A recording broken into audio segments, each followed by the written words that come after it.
आज हम भारत के भूगोल और समय से जुड़े एक और जरूरी सवाल पर बात करने वाले हैं। सवाल ये कि एक ऐसा देश जो पूरब से पश्चिम तक इतना विशाल है।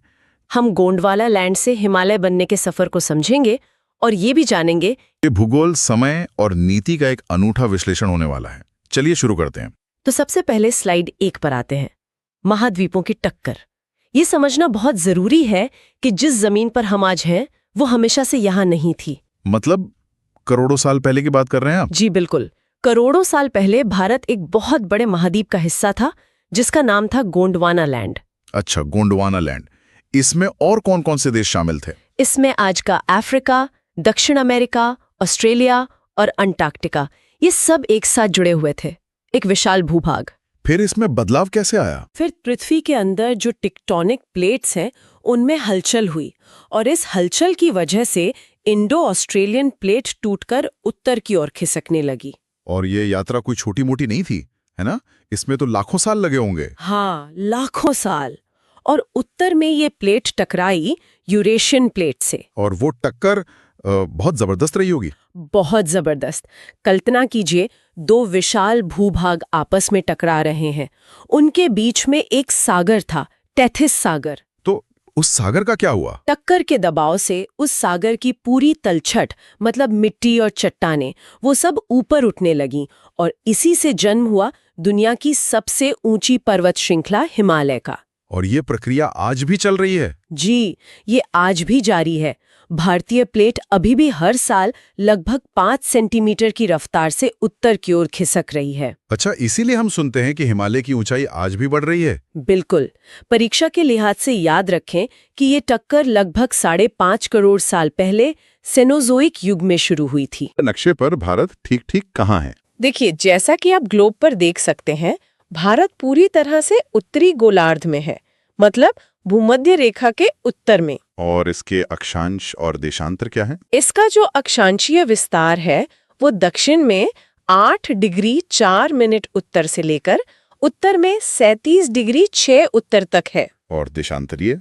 और देशांतरीय विस्तार पश्चिम में 68 डिग्री 7 मिनट पूर्व से लेकर पूर्व में 97 डिग्री 25 मिनट पूर्व तक है। तो ये जो देशांतरीय विस्तार है ये लगभग 30 डिग्री का है और मुझे लगता है समय के अंतर की सारी कहानी इसी में छिपी है। बिल्कुल, इसी पर हम आगे आएंगे।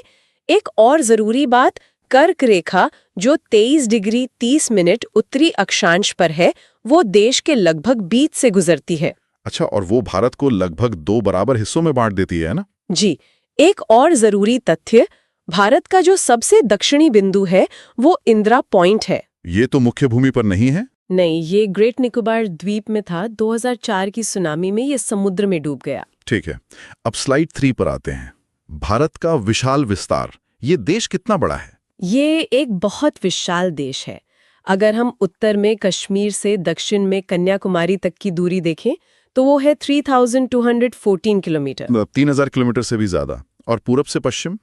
पूरब में अरुणाचल प्रदेश से लेकर पश्चिम में गुजरात तक की चौड़ाई है 2933 किलोमीटर्स। ये भी लगभग 3000 किलोमीटर है। मतलब लंबाई और चौड़ाई में बहुत ज्यादा फर्क नहीं है। जी। और अगर हम जमीनी सरहद की बात करें तो वो 15,200 किलोमीटर लंबी है और तटीय सीमा, जिसमें द्वीप भी शामिल है, वो 7516.6 किलोमीटर है। और क्षेत्रफल के हिसाब से भारत दुनिया में कौन से नंबर पर आता है? क्षेत्रफल के हिसाब से भारत दुनिया का 7वां सबसे बड़ा देश है। ठीक है, अब अगली स्लाइड में भारत के अंतिम छोरों की बात करते हैं। मतलब चारों कोनों पर कौन सी जगहें हैं? हाँ, तो सबसे उत्तरी बिंदु यानी नॉर्दर्न मोस्ट पॉइंट है इंदिरा कॉल। इंदिरा कॉल। और सबसे पूर्वी बिंदु अरुणाचल प्रदेश में किबिथु है। और सबसे पश्चिमी? वो गुजरात में गुहर मोती है। और दक्षिणी बिंदु तो हमने अभी बात की, इंदिरा पॉइंट। जी, लेकिन यहाँ एक और बात ध्यान देने वाली है। अगर हम सिर्फ मुख्य भूमि की बात करें, मतलब द्वीपों को छोड़ दें, तो भारत का सबसे दक्षिणी बिंदु कन्याकुमारी होगा। अच्छा, ये एक जरूरी अंतर है। अब आते हैं सबसे अहम मुद्दे पर, स्लाइड 5, विस्तार और समय का अंतर। हाँ, तो जैसा हमने अभी देखा, गुजरात और अरुणाचल प्रदेश के बीच लगभग 30 डिग्री देशांतर का अंतर है। और इसका समय पर सीधा असर कैसे पड़ता है? देखिए, विज्ञान ये कहता है कि पृथ्वी को अपनी धुरी पर 15 डिग्री घूमने में 1 घंटे का समय लगता है। ठीक है, 15 डिग्री मतलब 1 घंटा। तो 30 डिग्री घूमने में कितना समय लगेगा? 2 घंटे। बिल्कुल। इसका सीधा मतलब ये है कि जब अरुणाचल प्रदेश में सूरज उगता है, उसके लगभग 2 घंटे बाद गुजरात में सूरज उगता है। 2 घंटे का फर्क, इसीलिए अरुणाचल प्रदेश को उगते सूरज की भूमि भी कहते हैं। जी बिल्कुल। अब स्लाइड 6 पर आते हैं, जो इसी समस्या का समाधान बताती है। भारतीय मानक समय या IST। तो सवाल ये है कि अगर 2 घंटे का फर्क है तो पूरे देश की घड़ियां एक समय कैसे दिखाती हैं? इसी भ्रम से बचने के लिए 1906 में एक बीच का रास्ता निकाला गया। आजादी से भी पहले? हाँ, भारत के लगभग बीच से गुजरने वाली 82 डिग्री 30 पूर्वी देशांतर रेखा को मानक याम्योत्तर यानी स्टैंडर्ड मेरिडियन मान लिया गया। और इसी रेखा का जो लोकल टाइम था उसे पूरे देश का टाइम बना दिया गया। एग्जैक्टली। इसी को हम इंडियन स्टैंडर्ड टाइम या IST कहते हैं। और ये रेखा कहाँ से गुजरती है? ये रेखा उत्तर प्रदेश के मिर्जापुर शहर से होकर गुजरती है। हमारा समय ग्रीनविच मीन टाइम यानी GMT से 5.5 घंटे आगे है। ये तो एक तरह का समझौता था, लेकिन इसका कुछ नुकसान भी तो होता होगा, खासकर पूर्वोत्तर के राज्यों को। बहुत बड़ा नुकसान, और वो हमारी अगली स्लाइड का विषय है। Slide 7, circadian rhythm. Circadian rhythm मतलब हमारी बॉडी क्लॉक। जी, हमारी अपनी जैविक घड़ी।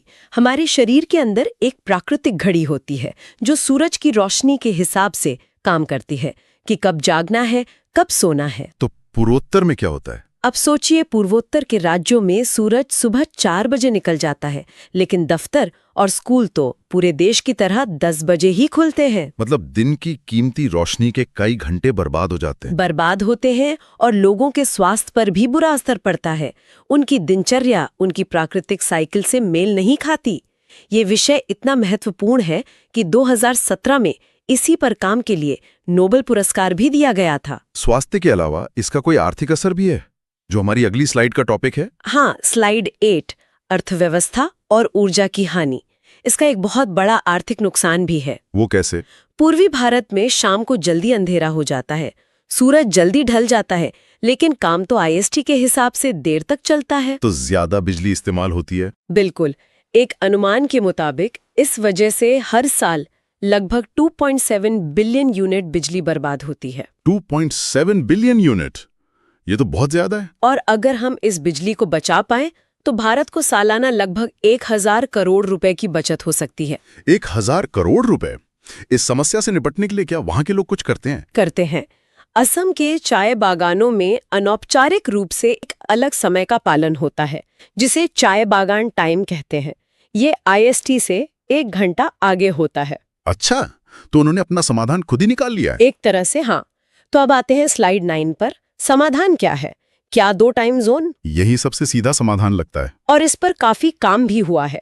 CSIR NPL ने सुझाव दिया है कि देश को 2 टाइम जोन में बांटा जाए। क्या है वो 2 जोन? पहला IST 1 जो बाकी भारत के लिए होगा, और दूसरा IST 2 जो पूर्वोत्तर भारत के लिए होगा। और दोनों के बीच कितना अंतर होगा? ठीक 1 घंटे का।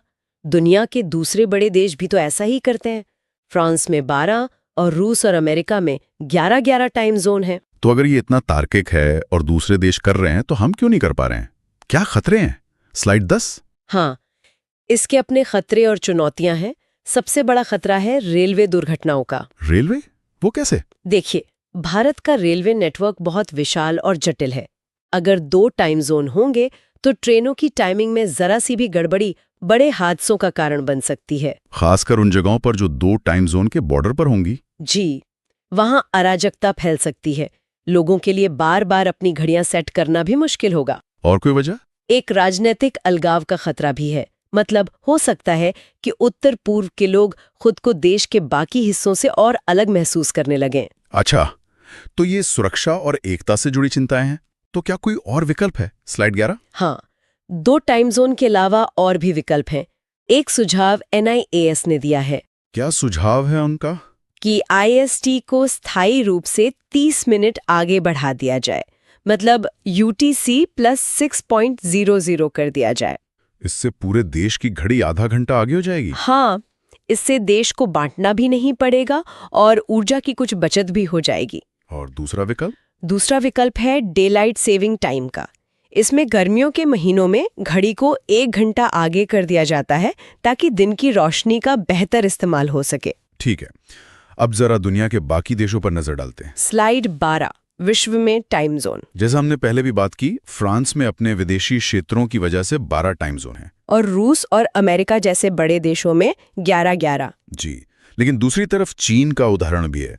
वो भी भौगोलिक रूप से बहुत चौड़ा देश है, लेकिन भारत की तरह केवल एक ही टाइम जोन बीजिंग समय मानता है। तो वहां कोई समस्या नहीं होती? होती है। चीन के पश्चिमी हिस्सों में सूरज कई बार सुबह 10 बजे उगता है, तो ये भी कोई आदर्श स्थिति नहीं है। तो अब हम आते हैं अपनी आखिरी स्लाइड पर। आगे की राह क्या है, निष्कर्ष क्या है? देखिए, ये एक बहुत जटिल मुद्दा है।